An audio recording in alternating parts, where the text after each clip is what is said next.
Hello, and welcome back to 48 Hours True Crime. Today, we're examining the controversial case of George Pino. First, we'll review the background and timeline of the incident before diving into the evidence and discussing whether justice was ultimately served. George Ignacio Pino was born on October 9, 1970, and lived in South Florida. Around 2001, he married Cecilia Pino, who was 4 years younger than him. Together, they had 2 daughters. Pino built a highly successful career in real estate, specializing in land development and property management. He served as the president and CEO of State Street Realty in Tavernier, Florida, near Miami. His company reportedly generated approximately $2 billion in sales, making him a prominent figure in the South Florida real estate market. On September 4, 2022, George and Cecilia Pino organized an early birthday celebration for their daughter, Cecilia Leanne Pino, who would turn 18 just 3 days later. The event included 11 of her friends, all 17-year-old girls. The family rented several units at the exclusive Ocean Reef Club in Key Largo, Florida. The day began with a pickleball tournament before the group boarded a boat for a trip to Billy's Point Sandbar on Elliott Key. Afterward, they planned to return to Ocean Reef Club for dinner between 9 p.m. and 11 p.m. Tragically, they would never make it back. The vessel was a 29-foot 2019 Robalo center console boat equipped with twin 300-horsepower outboard engines. It belonged to George Pino, who had owned and operated it since 2020. Investigators later confirmed that the boat was mechanically sound. George and 13 passengers departed from Ocean Reef Club and traveled through Angelfish Creek, into Card Sound, and eventually toward Biscayne Bay and Elliott Key. At approximately 3:23 p.m., the group arrived at Billy's Point Sandbar. However, one of the accompanying boats was too large to dock there, forcing the party to relocate farther north to deeper waters along Elliott Key. They arrived at the new location around 3:47 p.m. The celebration continued with music, socializing, and alcohol consumption. According to investigators, several of the 17-year-old girls consumed alcohol despite Florida's legal drinking age being 21. After spending roughly 2.5 hours there, George began the return trip at approximately 6:18 p.m. The fatal collision. As George navigated south across Biscayne Bay toward Cutter Bank Channel, he traveled through a series of navigation markers and channel beacons. According to GPS data, he was operating on the wrong side of the channel. Moments before impact, he accelerated from approximately 43 miles per hour to 47 miles per hour. At 6:37 p.m., the boat slammed directly into channel marker 15, a bright green navigation marker positioned at the southern end of the channel. The collision was catastrophic. The boat's hull was ripped apart, the vessel capsized, and all 14 occupants were thrown into the water.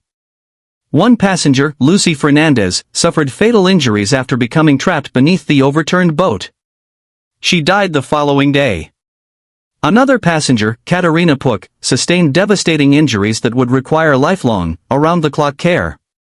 6 additional passengers were transported to hospitals with serious injuries.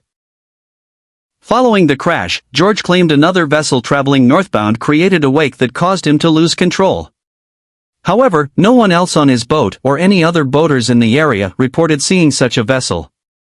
Investigation and criminal charges. Nearly a year later, on August 11, 2023, George Pino was arrested and charged with 3 counts of careless boating. As investigators continued examining the case, evidence emerged regarding alcohol consumption during the outing. When the wrecked boat was recovered, authorities discovered 61 empty or partially empty alcohol containers on board. Several passengers reported heavy drinking throughout the day. George maintained that he had consumed only 2 beers. However, investigators never administered a sobriety test or obtained a blood sample, meaning there was no definitive evidence regarding his level of impairment. In 2024, prosecutors charged him with vessel homicide. Then, in August 2025, those charges were upgraded to second-degree manslaughter. If convicted, George faced a potential prison sentence ranging from 11 to 30 years. The trial began in June 2026. During opening statements, George became visibly emotional. Witnesses described him as sobbing uncontrollably and breathing heavily. The proceedings were temporarily halted while paramedics evaluated him. The judge later instructed him to regain control of his emotions and proceed with the trial. One of the prosecution's strongest pieces of evidence was a reenactment video demonstrating the same route George traveled through Cutter Bank Channel at approximately the same speed. The reenactment highlighted how easily the channel marker could have been avoided and suggested that the crash resulted from a significant failure to maintain proper awareness. The defense countered that the collision was a tragic accident rather than a criminal act. George had made a mistake, they argued, but a mistake alone does not constitute recklessness. On June 22, 2026, the jury returned its verdict. George Pino was found not guilty of second-degree manslaughter. He was also found not guilty of vessel homicide. Analysis. The verdict immediately sparked debate. Supporters argued that the prosecution never should have pursued criminal charges. In their view, the incident was a terrible accident. Prosecutors, however, maintained that George acted recklessly and demonstrated a conscious disregard for the safety of his passengers. The evidence against him was certainly compelling. He was operating the boat. He chose the route. He chose the speed. GPS data showed he remained on a collision course with marker 15 for approximately 9 seconds before impact.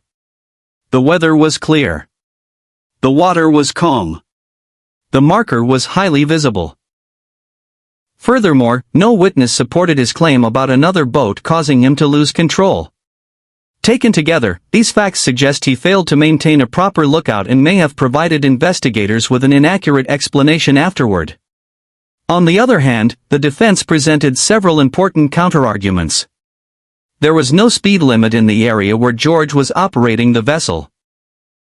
Passengers testified that the ride felt normal and that nobody expressed concern about the boat's speed. There was no evidence proving George was intoxicated.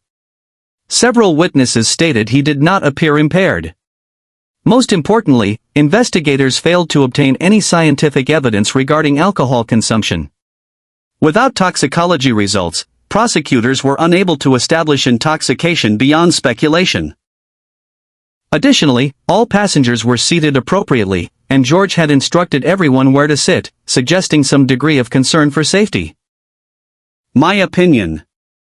After reviewing the evidence, I believe the jury reached the correct legal conclusion. That does not mean George acted responsibly.